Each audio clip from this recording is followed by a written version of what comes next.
Hello, and thank you for inviting me to speak to your meeting today. I'm Leila Farsakh. I'm a professor at UMass Boston and also at Birzeit University. And Samir Botmi had asked me to speak in her place, and I feel honored to attend this meeting with you and give the Trade Union Network of Justice for Palestine an opportunity to hear about the struggles of the Palestinian workers in Palestine. It is indeed, you've asked me to talk about the workers' right landscape in Palestine. It's a topic which is very important. My first book was about it, Palestinian Labor Migration to Israel. And I have to say, after 30 years of the Oslo peace process, the situation of Palestinian workers is not any better than what it was 30 years ago. Actually, it is worse, much worse, at more than one level. What I will do in the 10 minutes I have is to talk about three things in particular. The first thing I would like to talk about is the nature of the Palestinian workers' situation, what's happened to the Palestinian labor force, and what other problem workers face. Secondly, I will look into the various sectors where the Palestinians are working and what are the challenges that they face in terms of rights that they are being compromised and taken away from them. And thirdly, I will suggest a few things that the trade unions in the world and Europe can help us and help the Palestinian workers achieve their rights.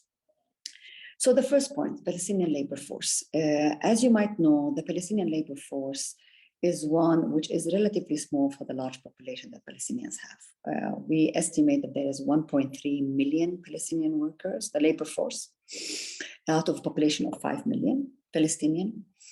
This labor force has a very high level of unemployment. The estimated figures, according to the Palestinian Central Bureau of Statistics, is that the unemployment rate is 24% for the whole West Bank and Gaza Strip. If we look by region, we find that unemployment is particularly high in Gaza. It's 45%, has been like this for the past 20 years. And in the West Bank, it's around 15%. It's still high.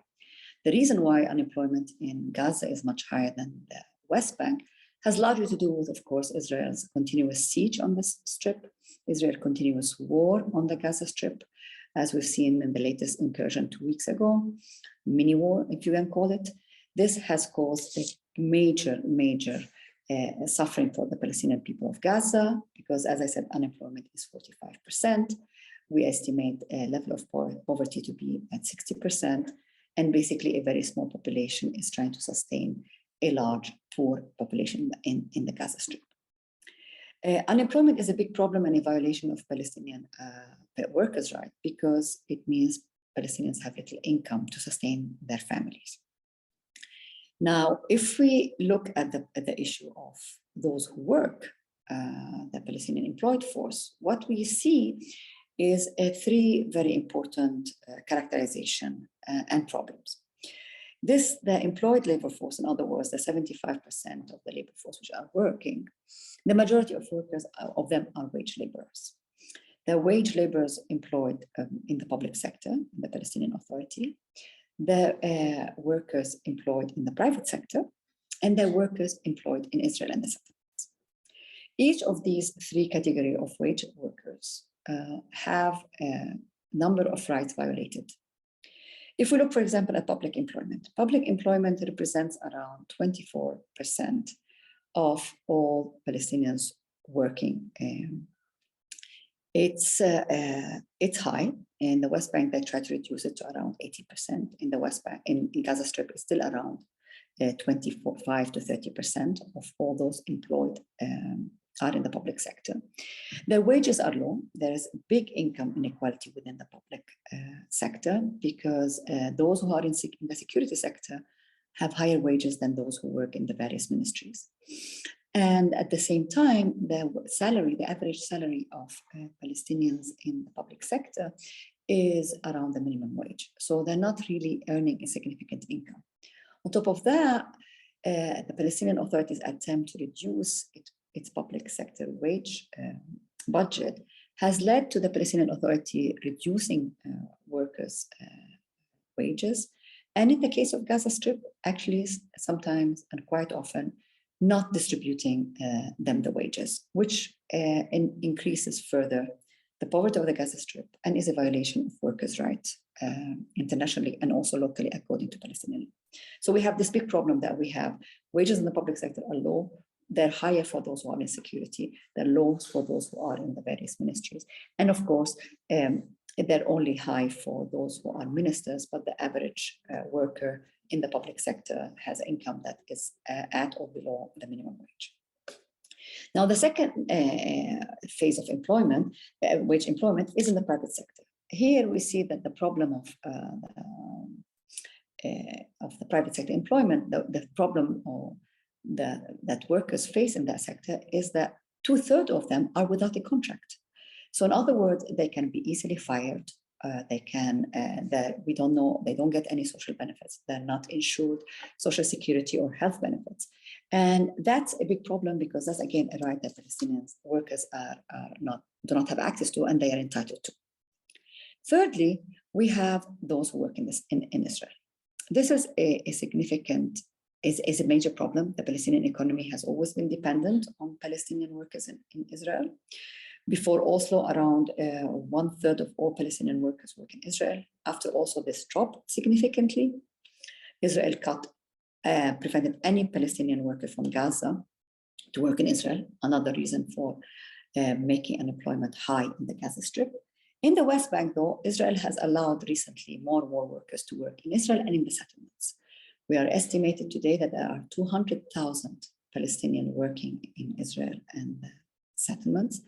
That's around 13% of the employed labor force. That's a significant number. It's as much, at around 50%.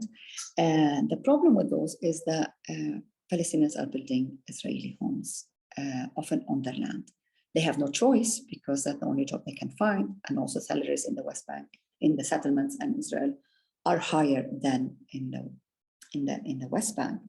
But the problem with these work in the settlements and in Israel is that Palestinians are often without permits. We estimate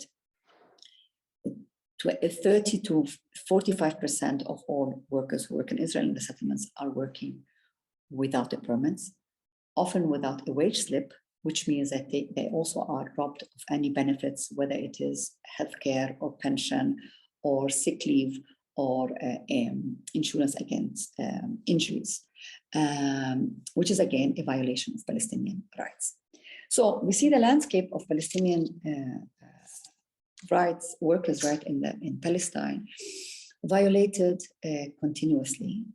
Palestinian workers today suffer from discrimination from Palestinian employees, suffer from the fact that they don't have contracts, suffer from inequality, and suffer from Israeli discrimination and violation of their rights.